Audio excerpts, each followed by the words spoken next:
ഇതിനേക്കാൾ തൊട്ടുമുമ്പത്തെ വീഡിയോയിൽ നമ്മൾ മനസ്സിലാക്കി എന്താണ് ഗ്യാസ് ലൈറ്റിംഗ്, അതിന്റെ സിംറ്റംസ് എന്താണ്, അതുപോലെ തന്നെ അത് ഏത് തരത്തിലാണ് ഗ്യാസ് ലൈറ്റിംഗ് ചെയ്യുന്ന ഇമോഷണൽ അബ്യൂസേഴ്സ് അവർ ഏത് തരത്തിലുള്ള ടെക്നിക്ക് വെച്ചിട്ടാണ് ഗ്യാസ് ലൈറ്റിംഗ് ചെയ്യുന്നത്.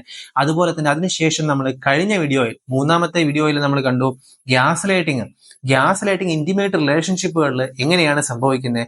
ഒരു ഭാര്യയും ഭർത്താവും അല്ലെങ്കിൽ രണ്ട് പാർട്ട്നേഴ്സ്, കപ്പിൾസ്, അവർ തമ്മിലുണ്ടാവുന്ന റിലേഷൻഷിപ്പിൽ ഏതൊക്കെ രീതിയിലാണ് ഗ്യാസ് ലൈറ്റിംഗ് പുറത്തേക്ക് വരുന്നത്. സോ ഇതൊക്കെ നമ്മൾ മനസ്സിലാക്കി. ഈ വീഡിയോയിൽ നമ്മൾ മനസ്സിലാക്കാൻ പോകുന്നത് ഗ്യാസ് ലൈറ്റിംഗ് എന്ന് പറയുന്ന ഒരു ഇമോഷണൽ അബ്യൂസ്, അതിന്റെ ജേണി എങ്ങനെയായിരിക്കും, അതിന്റെ വ്യത്യസ്ത ഫേസുകൾ എങ്ങനെയായിരിക്കും, അതിന്റെ സഞ്ചാരപഥം എങ്ങനെയായിരിക്കും എന്നൊക്കെയാണ്.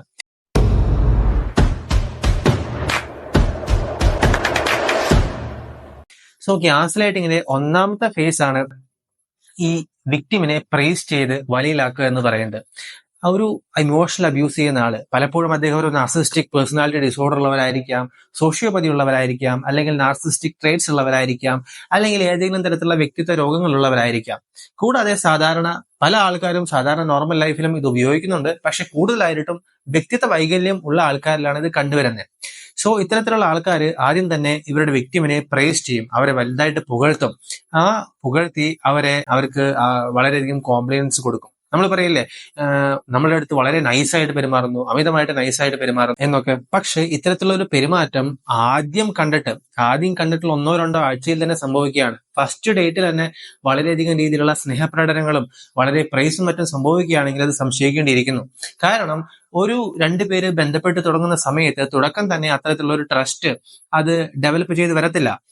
അത്തരത്തിലുള്ള ഒരു സമയത്ത് ഒരു ഫിസിക്കൽ ലെവലിലുള്ള ഒരു അട്രാക്ഷൻ ആണ് ഉണ്ടായിരിക്കുക. അതേ സമയത്ത് ഇമോഷണൽ കണക്ഷൻ വരണമെങ്കിൽ കുറച്ചും കൂടി സമയം മുന്നോട്ട് പോകേണ്ടതായിട്ടുണ്ട്.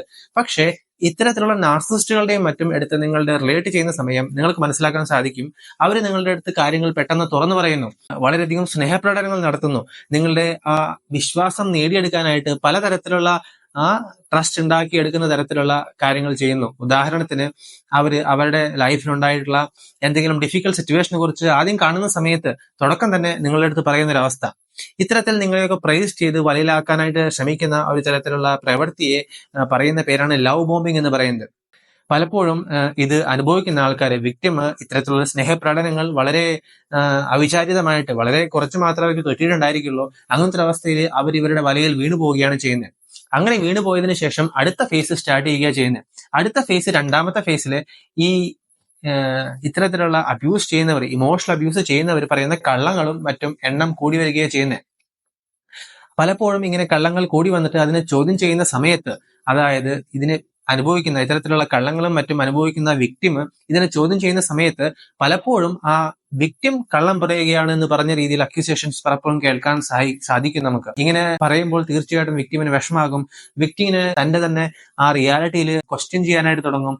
അപ്പോൾ ആ വിഷമവും മറ്റും അകറ്റാനായിട്ട് ഇത്തരത്തിലുള്ള ഒരു അവസ്ഥയിൽ ഈ ഇമോഷണൽ അബ്യൂസർ, ഗ്യാസ് ലൈറ്റ് ചെയ്യുന്നവര് അവർക്ക് കുറച്ച് കോംപ്ലിമെന്റ്സും അല്ലെങ്കിൽ അവരെ ഒന്ന് സന്തോഷിപ്പിക്കാനായിട്ടുള്ള എന്തെങ്കിലും ഒരു പ്രവൃത്തി ചെയ്യും.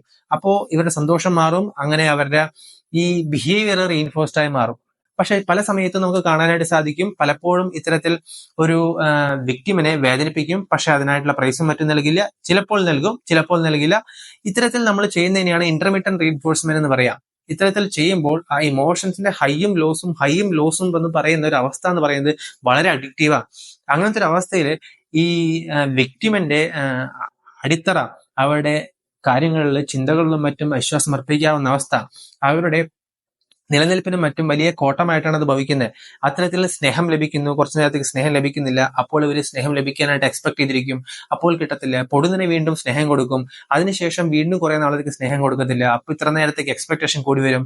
ഈ സമയത്തൊക്കെയും വിക്ടിം ഇത്തരത്തിലുള്ള അബ്യൂസറുടെ അപ്രൂവലും സ്നേഹം കിട്ടാനായിട്ട് കെഞ്ചിക്കൊണ്ടിരിക്കും, അതിനായിട്ട് പ്രവർത്തികൾ ചെയ്യാനായിട്ട് ശ്രമിക്കും. വീണ്ടും ഒരു സുപ്രഭാതത്തില് എന്തെങ്കിലും ഒരു പ്രൈസോ കോംപ്ലിമെന്റോ കൊടുക്കും. സോ ഇത്തരത്തിൽ ഇടയ്ക്കിടയ്ക്ക് ഇവർക്ക് കോംപ്ലിമെന്റും മറ്റും കൊടുത്ത് റീഇൻഫോഴ്സ് ചെയ്യുകയാണ് ചെയ്യുന്നത്. അങ്ങനെ ചെയ്ത് ഫേസ് കഴിയുമ്പോഴേക്കും വളരെ ഡിഫിക്കൽട്ട് ആയിട്ടുള്ള ഒരു അവസ്ഥയിലായിരിക്കും വിക്ടിമിന്റെ അവസ്ഥ. ഇത്തരത്തിലുള്ള ബന്ധത്തില് അവര് ആഴ്ന്നു പോയിട്ടുണ്ടായിരിക്കും. സോ ഈ അബ്യൂസറിൽ നിന്നും അവരിൽ നിന്നും മാറി നിൽക്കുക എന്ന് പറയുന്നത് ഇവരുടെ കോൺഫിഡൻസിനും അല്ലെങ്കിൽ ഇവരുടെ അടിത്തറയ്ക്കും വലിയ കോട്ടമായിട്ട് ഭവിക്കുന്ന ഒരു കാര്യമായിട്ട് മാറിയിട്ടുണ്ടായിരിക്കും. കാരണം എന്റെ പാർട്ട്ണർ എന്റെ അടുത്ത് ഇല്ല എന്ന് പറയുന്ന ആ അവസ്ഥ, ആ ഉളവാക്കുന്ന ഇൻസെക്യൂരിറ്റി, ആ സേഫ്റ്റി ഇല്ലാത്ത ഫീലിംഗ് ഈ വിക്ടിമിനെ എത്രയും പെട്ടെന്ന് ഇങ്ങനത്തെ ഒരു അബ്യൂസറിന്റെ അടുത്തേക്ക് തിരിച്ചു പോകാനായിട്ട് മനസ്സിൽ പ്രേരിപ്പിക്കുന്നതായിരിക്കും, അതിനായിട്ടുള്ള ശ്രമങ്ങൾ നടത്താനായിട്ട് പ്രേരിപ്പിക്കുന്നതായിരിക്കും. അപ്പോഴേക്കും ഇവര് വലയിൽ വളരെയധികം വീണിട്ടുണ്ടായിരിക്കും. അതിനുശേഷമാണ് മൂന്നാമത്തെ ഫേസ് സ്റ്റാർട്ട് ചെയ്യുന്നത്. മൂന്നാമത്തെ ഫേസിൽ പലപ്പോഴും അബ്യൂസർ ഈ വിക്ടിമിന്റെ ബന്ധുക്കളെയും കൂട്ടുകാരെയും ഒക്കെ വിക്ടിമിനെതിരേക്ക് ആക്കിയിട്ടുണ്ടായിരിക്കും.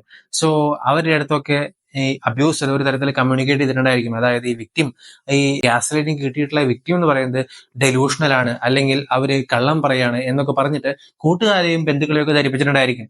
സോ അതോട് കൂടിയിട്ട് വിക്ടിം വളരെയധികം ഒറ്റപ്പെട്ടിട്ടുണ്ടായിരിക്കും. കാരണം വിക്ടിം ഇത്ര നാളുണ്ടായിരുന്ന സോഷ്യൽ സപ്പോർട്ട് എല്ലാം ആ വിക്ടിമിനെ എതിരാക്കിയിട്ട് അല്ലെങ്കിൽ വിക്ടിമിൽ നിന്നും അകറ്റി നിർത്തിക്കൊണ്ട്, അത് പല രീതിയിലായിരിക്കാം. ഒരുപക്ഷെ വിക്ടിമിന്റെ അടുത്ത് തന്നെ പറയായിരിക്കും, നിങ്ങളുടെ ഫ്രണ്ട്സ് നിങ്ങളോടൊപ്പം ഉള്ളത് എന്ന് പറയുന്നത് നിങ്ങളുടെ ഇത് കണ്ടിട്ടാണ്, അല്ലെങ്കിൽ നിങ്ങളുടെ സ്വത്ത് കണ്ടിട്ടാണ്, അല്ലെങ്കിൽ നിങ്ങൾ അവർക്ക് സഹായങ്ങൾ കണ്ടിട്ടാണ്, അവർക്ക് നിങ്ങളുടെ അടുത്ത് യഥാർത്ഥ സ്നേഹമില്ല, ഞാൻ മാത്രമേ നിങ്ങളെ സ്നേഹിക്കുന്നുള്ളൂ, ഞാൻ മാത്രമാണ് നിങ്ങളെ കെയർ ചെയ്യുന്നുള്ളൂ എന്നൊക്കെ പറഞ്ഞിട്ട് പലപ്പോഴും വിക്ടിമിനെ തെറ്റിദ്ധരിപ്പിച്ചിട്ട് വിക്ടിമിനെ ഇത്തരത്തിൽ വളരെയധികം അകറ്റിയിട്ടുണ്ടായിരിക്കും. സോ അതോടുകൂടി മൂന്നാമത്തെ ഫേസ് കംപ്ലീറ്റ് ആവാണ്. അതിനുശേഷം ഫേസ് 4 തുടങ്ങാണ്. ഫേസ് 4 മാനിപ്പുലേഷൻ കുറച്ചും കൂടി ആഴത്തിലോട്ട് പോവുകയാണ്. ഈ നാലാമത്തെ ഫേസിൽ പലപ്പോഴും വിക്ടിമിനുള്ളിലത്തെ സെൽഫ് ഡൗട്ട്, ആ സംശയങ്ങൾ വളരെയധികം കൂട്ടിക്കൊണ്ട് വരികയാണ് ചെയ്യുന്നത്. വിക്ടിം ചിന്തിക്കുന്നതും വിക്ടിമിന് തോന്നുന്നതും വിക്ടിമിന് അനുഭവപ്പെടുന്ന വികാരങ്ങളും വിക്ടിമിന്റെ ലോക വ്യൂകളും എല്ലാം തെറ്റാണ്.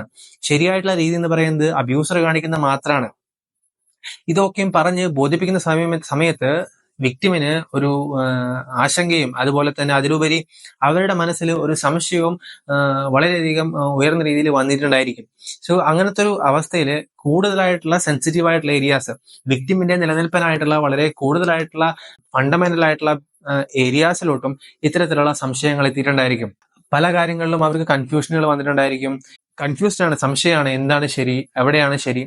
സോ ഇത്തരത്തിൽ കൺഫ്യൂഷൻ വന്ന സ്റ്റേറ്റില് വിക്ടിമിന് ഒരു തീരുമാനം എടുക്കാൻ പറ്റത്തില്ല. കാരണം എന്താണ്, അവർ കൺഫ്യൂഷിംഗ് ആണ്. ഇതാണോ ശരി, അതാണോ ശരി, ഇവരാണോ ശരി, ഇവർ നല്ലതാണോ, ഇവർ പൊട്ടയാണോ? അങ്ങനത്തെ ഒരു അവസ്ഥയിൽ വിക്ടിം വിചാരിക്കുന്നത് എപ്പോഴും ഗ്യാസ് ലൈറ്റർ ആണ്, അതായത് അബ്യൂസർ ആണ് ശരിയാണ് എന്നുള്ളത്. കാരണം ഗ്യാസ് ലൈറ്റർ ആ ലെവലിൽ എത്തിച്ചിട്ടുണ്ടായിരിക്കും വിക്ടിമിനെ. ഗ്യാസ് ലൈറ്ററിന്റെ റിയാലിറ്റിയിൽ അങ്ങനെ വിക്ടിമിനെ വിശ്വസിക്കാനും അതിൽ മാത്രം മുന്നോട്ട് പോകാനും പ്രേരിപ്പിച്ച് നിർത്തുകയാണ് ഈ സ്റ്റേജിലൂടെ ചെയ്യുന്നത്. സോ വിക്ടിമിന് ഇത്തരത്തിലുള്ള ഒരു കൺഫ്യൂഷൻ വന്നതിന് ശേഷം വിക്ടിമിന് സ്വന്തം ചിന്തയിലോ സ്വന്തം ഇമോഷനിലോ ഒന്നും വിശ്വസിക്കാൻ പറ്റാത്തൊരവസ്ഥയായി. കൂടാതെ മുമ്പേ അവരുടെ ഉറ്റവരെയും ഉടയവരെയും ഒക്കെ അകറ്റിയ കാരണം അവർക്ക് ആകെ കൂടി വിശ്വസിക്കാനുള്ള ഒരാളെന്ന് പറയുന്നത് അത് ഈ ഗ്യാസ് ലൈറ്റർ, ഈ ഇമോഷണൽ അബ്യൂസ് ചെയ്യുന്ന, ഈ മാനിപ്പുലേറ്റ് ചെയ്യുന്ന ഗ്യാസ് ലൈറ്റർ മാത്രമേ ഉള്ളൂ. സോ അങ്ങനത്തെ ഒരു അവസ്ഥയിൽ ഈ വിക്ടിം ഗ്യാസ് ലൈറ്ററിനെ മാത്രം ആശ്രയിച്ച് അവരുടെ ചിന്തകളും അവരുടെ റിയാലിറ്റിയെ മാത്രം പിന്തുടർന്ന് പോവാനായിട്ട് നിർബന്ധിതാവാണ് ചെയ്യുന്നത്. ഇനി ഗ്യാസ് ലൈറ്റിംഗ് ഒരാൾ എങ്ങനെയാണ് മാറ്റിമറിക്കുന്നത് എന്ന് നമുക്ക് നോക്കാം. ഗ്യാസ് ലൈറ്റിംഗ് എന്ന് പറയുന്നത് സൈക്കോളജിക്കലി വളരെ കഷ്ടപ്പാട് വരുത്തുന്ന, വളരെ ഒരാളെ തകർക്കുന്ന തരത്തിലുള്ള ഒരു പ്രവൃത്തിയാണ്. സോ ഇങ്ങനത്തെ ഒരു പ്രവൃത്തി ഉണ്ടാവുമ്പോൾ വിക്ടിമിന് മറ്റുള്ള ആൾക്കാരായിട്ട് അവരുടെ ചുറ്റുപാടുള്ള കൂട്ടുകാരോ ബന്ധുക്കളോ അല്ലെങ്കിൽ അവരുടെ മറ്റ് പ്രിയപ്പെട്ടവരോ എടുത്തുള്ള ആ വിശ്വാസം അത് തകർന്നു പോവുകയാണ് ചെയ്യുന്നത്. സാധാരണയായിട്ട് നമ്മൾക്ക് എല്ലാവർക്കും ബേസിക്കലുള്ള ഒരു അണ്ടർസ്റ്റാൻഡിംഗ് ആണ്, മനുഷ്യരെല്ലാവരും നല്ലവരാണ്. ചിലതായിട്ട് തെറ്റുകളും മറ്റും ഉണ്ടെങ്കിലും എല്ലാവരും നല്ലവരാണ് എന്നൊരു ഫണ്ടമെന്റൽ ബിലീഫ് നമ്മൾക്ക് എല്ലാവർക്കും ഉള്ളിലുണ്ട്. പക്ഷെ ഇത്തരത്തിലുള്ള ഗ്യാസ് ലൈറ്ററിന്റെ ബിഹേവിയർ കാരണം പലപ്പോഴും ഈ വിക്ടിം പല ആൾക്കാരെയും സംശയിക്കുന്നതും പല ആൾക്കാരെയും വിശ്വസിക്കാത്ത തരത്തിലുള്ള ഒരു പെരുമാറ്റ രീതിയിൽ എത്തിയിട്ടുണ്ടായിരിക്കും. അങ്ങനെ തന്റെ കുടുംബത്തിലുള്ളവരെയും കൂട്ടുകാരെയും ബന്ധുക്കളെയും ആരെയും വിശ്വസിക്കാൻ പറ്റാത്തൊരവസ്ഥയിൽ വിക്ടിം എത്തിയതിനു ശേഷം വിക്ടിം സ്വയം തന്നെ വിശ്വസിക്കാൻ പറ്റാത്തൊരവസ്ഥയിലും എത്തിച്ചേരും. പലപ്പോഴും ജീവിതത്തിലെ പല വാല്യൂകളും പല ഇൻട്രസ്റ്റുകളും ഹോബീസും ഉള്ളവരായിരുന്നതായിരിക്കാം ഈ വിക്ടിം എന്ന് പറയുന്നത്. പല താല്പര്യങ്ങളും പല പാഷനുകളും ഉള്ളവരായിരുന്നിരിക്കാം. പക്ഷെ ഈ അബ്യൂസറുടെ, ഈ ഗ്യാസ് ലൈറ്റ് ചെയ്യുന്ന അബ്യൂസറുടെ വാക്കുകളും മറ്റും കേട്ട് അതൊക്കെയും ഉപേക്ഷിച്ചിട്ടുണ്ടായിരിക്കും ഇവര്. അതിലൊന്നും ഇവർക്ക് അർത്ഥം കണ്ടെത്താൻ പറ്റാത്ത അവസ്ഥയിലുണ്ടായിരിക്കും. സ്വയം കുറ്റപ്പെടുത്തുകയും സ്വയം സംശയിക്കുന്ന അവസ്ഥയില് തന്റെ അബ്യൂസറെ മാത്രം ആശ്രയിക്കാനും അവരുടെ ചിന്താഗതിക്കും അവരുടെ ആശയങ്ങൾക്കും മാത്രം അനുസരിച്ച് മുന്നോട്ട് പോകാനും തയ്യാറാവുന്ന ഒരു അവസ്ഥയിൽ എത്തിയിട്ടുണ്ടായിരിക്കും. അങ്ങനത്തെ ഒരു അവസ്ഥയിൽ എത്തിയിട്ടുണ്ടായിരിക്കുന്ന ഒരു വ്യക്തിം അനുഭവിക്കുന്ന ഫ്രസ്ട്രേഷനും സ്ട്രെസ്സും എന്ന് പറയുന്നത് അതിഗംഭീരമായിട്ടുള്ളതായിരിക്കും. സോ അവർ ഓൾറെഡിയുള്ള റിലേഷൻഷിപ്പ്, ഫ്രണ്ട്സ്, ഫാമിലി, എല്ലാവരുടെ അടുത്തുള്ള റിലേഷൻഷിപ്പും ഇവർ ഒഴിവാക്കിയിട്ടുണ്ടായിരിക്കും. കൂടാതെ സ്വയം ട്രസ്റ്റ് ചെയ്യുന്നത് ഒഴിവാക്കിയിട്ടുണ്ടായിരിക്കും, സ്വയം സംശയിച്ച് തുടങ്ങിയിട്ടുണ്ടായിരിക്കും. കൂടാതെ ഇത്തരത്തിലുള്ള സംശയങ്ങളും മറ്റും നിലനിൽക്കുന്ന കാരണം ഭാവിയിൽ ആരെയും ട്രസ്റ്റ് ചെയ്യാനോ അവരുടെ അടുത്ത് റിലേഷൻഷിപ്പ് ഉണ്ടാക്കാനോ താല്പര്യമില്ലാത്ത രീതിയിലും എത്തിച്ചേർന്നിട്ടുണ്ടായിരിക്കും. സോ കഴിഞ്ഞ വീഡിയോകളിലൂടെ നമ്മൾ മനസ്സിലാക്കി എന്താണ് ഗ്യാസ് ലൈറ്റിംഗ്, അവയുടെ സിംറ്റംസ്, സൈൻസ് എന്തൊക്കെയാണ്, എങ്ങനെയാണ് ഒരു ഗ്യാസ് ലൈറ്റർ, എന്തൊക്കെ ടെക്നിക്സ് ആണ് ഒരു ഗ്യാസ് ലൈറ്റർ ഉപയോഗിക്കുന്നത്, ഒരു ഗ്യാസ് ലൈറ്റിങ്ങിന്റെ ഒരു ഇമോഷണൽ മാനിപ്പുലേഷന്റെ ജേർണി എന്ന് പറയുന്നത് ഗ്യാസ് ലൈറ്റിങ്ങിന്റെ സഞ്ചാരപഥത്തെ കുറിച്ചിട്ടും മനസ്സിലാക്കി. സോ ഇതൊക്കെ മനസ്സിലാക്കിയപ്പോൾ ഗ്യാസ് ലൈറ്റിങ്ങിനെ കുറിച്ച് ഐഡന്റിഫൈ ചെയ്തു, അതിനെ റെക്കഗ്നൈസ് ചെയ്യാനായിട്ട് നമുക്ക് സാധിച്ചു, അതിനെ ഡീപ്ലി അണ്ടർസ്റ്റാൻഡ് ചെയ്യാനായിട്ട് സാധിച്ചു. ഇനി നമുക്ക് അറിയേണ്ട കാര്യം എന്ന് പറയുന്നത് എങ്ങനെയാണ് ഗ്യാസ് ലൈറ്റിങ്ങിനെ ആരോഗ്യപരമായിട്ടുള്ള രീതിയിൽ മാനേജ് ചെയ്യുക എന്നുള്ളതാണ്. ഗ്യാസ് ലൈറ്റിങ്ങിനെ എങ്ങനെ ട്രീറ്റ് ചെയ്യാം, ഗ്യാസ് ലൈറ്റ് ചെയ്യുന്ന ഒരാളെ എങ്ങനെ മാനേജ് ചെയ്യാം, ഗ്യാസ് ലൈറ്റ് ചെയ്യുന്ന ഒരാൾക്ക് എങ്ങനെ സഹായം എത്തിച്ചു കൊടുക്കാൻ സാധിക്കും. സോ അത് നമ്മൾ അടുത്ത വീഡിയോയിലാണ് ചെയ്യാൻ പോകുന്നത്. അഞ്ചാമത്തെ വീഡിയോയുടെ ലിങ്ക് ഞാനിവിടെ മുകളിൽ കൊടുത്തിട്ടുണ്ട്, നിങ്ങളത് കാണുക. അടുത്ത വീഡിയോയിൽ കാണുന്നവരേക്കും ഗുഡ് ബൈ.